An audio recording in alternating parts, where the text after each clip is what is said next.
Good day. I'm Dr. Tess Laurie, spokeswoman for the World Council for Health.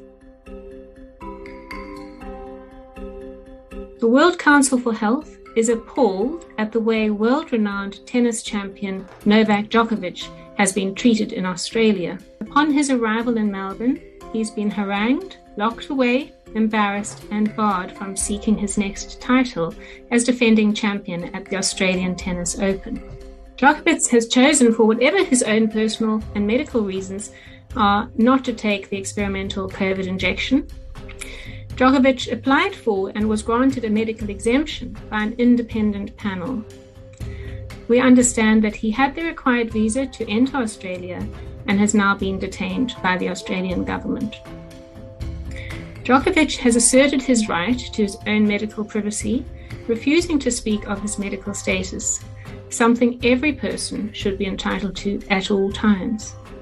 The World Council for Health stands by him in this decision. You may wonder why Novak Djokovic has chosen not to take the experimental vaccine.